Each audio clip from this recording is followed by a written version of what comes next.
Updates at pinakahuling mga usapin sa mundo ng palakasan. Atin ang pakinggan dito sa Ang Pilipinas Ngayon. Magandang araw. Narito na po ang sports balita. Veteranong NBA player ang kinuhang import ng Philippine team na Strong Group Athletics na sasalang sa 33rd Dubai International Basketball Championship sa Enero 19 hanggang 28. Kinumpirma ni head coach Charles Chiu na kinuha nila ang serbisyo ni NBA veteran Dwight Howard. Inaasahang darating na sa bansa itong Sabado o Linggo si Howard at agad sasamahan ang Strong Group sa kanilang training camp. Pakay ng Strong Group na sundan ang tagumpay ng Mighty Sports kung saan sila ang naging kauna-unahang non-Middle Eastern team na nagkampiyon sa Dubai noong 2020 na minandohan din ni Chiu. Malaki ang tiwala ni Chiu sa 38 anyos na si Howard dahil sa kanyang matinding karanasan sa NBA kung saan ginawaran siya ng 3 Defensive Player of the Year awards, 5 All-NBA First Team at 8 All-Star selections, tampok pa ang isang NBA championship. Magmumula si Howard sa Taiwan kung saan naglaro siya para sa Taoyuan Leopards sa T1 League at hinakot ang Most Valuable Player Import Award at MVP ng All-Star Game. Kasama din ni Howard na maglalaro para sa Strong Group sina Andre Blatch, Andre Robinson at Mackenzie Moore. Updates at pinakahuling mga usapin sa mundo ng palakasan. Atin ang pakinggan dito sa Ang Pilipinas Ngayon. Namaalam na si opposite hitter Caitlin Viray sa Choco Mucho bago magsimula ang unang season ng Premier Volleyball League o PVL ngayong taon. Inanunsyo ito ng Flying Titans sa kanilang mga social media accounts. Naging bahagi si Viray ng silver finish ng Choco Mucho nitong kakatapos lamang na PVL Second All-Filipino Conference.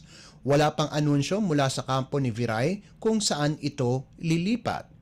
Samantala, nakuha naman ng Akari Chargers ang serbisyo ni veteran outside spiker Gretchel Soltones mula sa Petrogas Angels. Ilang beses naging NCAA Most Valuable Player si Soltones noong seasons 90 hanggang 92 kung saan naglaro siya para sa San Sebastian Lady Stags.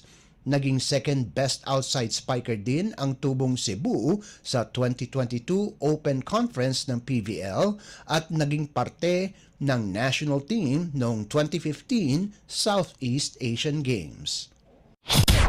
Updates at pinakahuling mga usapin sa mundo ng palakasan.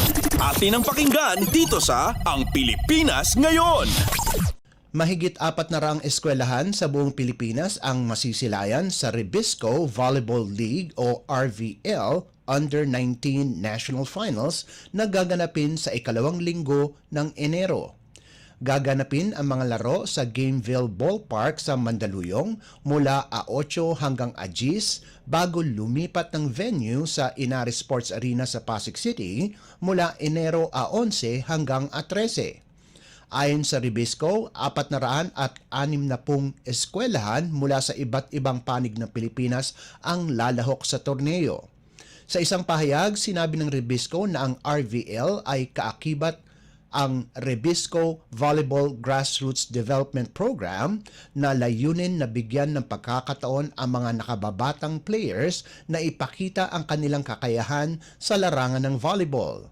Sa professional level, hawak ng Rebisco ang Creamline Cool Smashers at Choco Mucho Flying Titans na kapwa nakapasok ng finals ng PVL Second All-Filipino Conference 2023 kung saan nakuha ng Creamline ang kampyonato.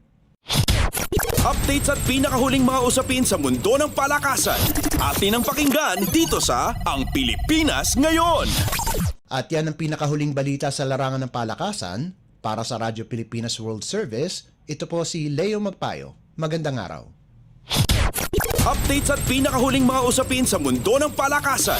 Atin ang pakinggan dito sa Ang Pilipinas Ngayon.